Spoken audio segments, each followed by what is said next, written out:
अस्सलाम वालेकुम दोस्तों, आप देख रहे हैं history of Arbaz YouTube channel.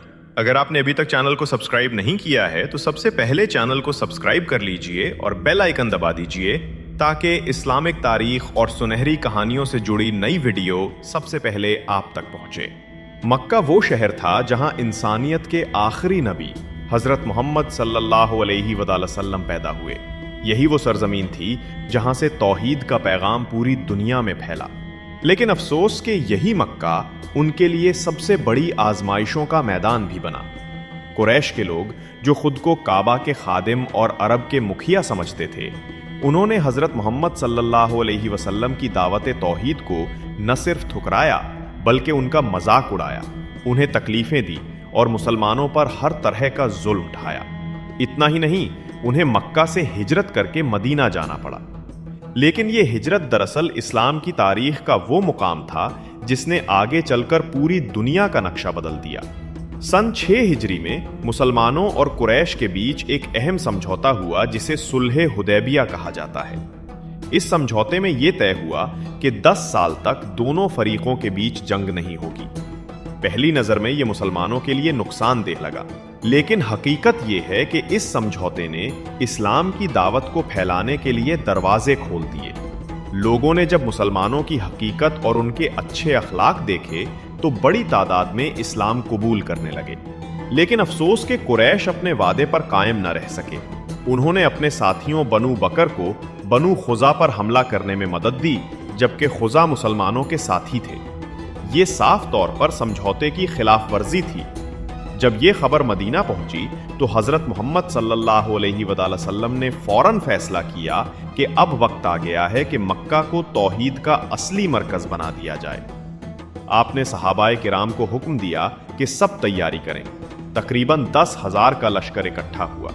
ये उस वक्त तक का सबसे बड़ा मुसलमानों का लश्कर था।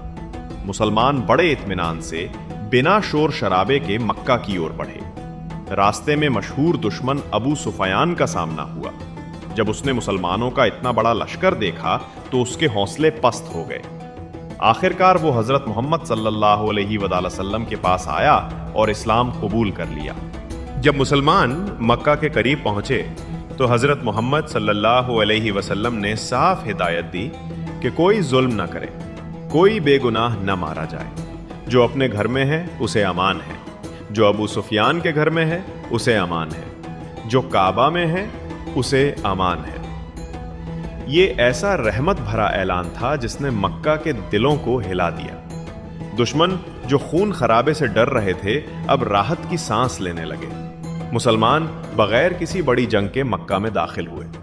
हजरत मोहम्मद सल्लल्लाहु अलैहि वसल्लम ने काबा में दाखिल होकर उसके अंदर मौजूद 360 बूथों को गिरा दिया।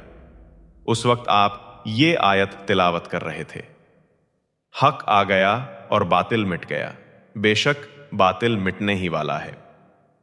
इस तरह काबा फिर से तौहीद और सिर्फ अल्लाह की इबादत का घर बना। सबसे हैरत अंगेज लम्हा यह था कि हजरत मोहम्मद सल्लल्लाहु अलैहि वसल्लम ने उन सबको माफ कर दिया जिन्होंने उन्हें और सहाबा को सताया था, घर से निकाला था और जंगें की थी। आपने फरमाया, आज तुम पर कोई इल्जाम नहीं, जाओ तुम सब आजाद हो। ये रहमत और इंसाफ की वो मिसाल थी जिसने दुश्मनों के दिल जीत लिए। फतह मक्का के बाद अरब के कोने कोने से लोग इस्लाम में दाखिल होने लगे। ये इस्लाम की वो नूरानी फतह थी जिसने पूरी सरजमीन पर तौहीद का पैगाम पहुंचा दिया। दोस्तों, ये था फतह मक्का का पूरा तफसीली वाक़िया। इससे हमें सब्र, रहमत और इंसाफ का सबक मिलता है। अगर आपको ये वीडियो अच्छी लगी हो तो लाइक करें, शेयर करें और हमारे चैनल हिस्ट्री ऑफ अरबाज को सब्सक्राइब करना ना भूलें। जज़ाकुल्लाह खैर।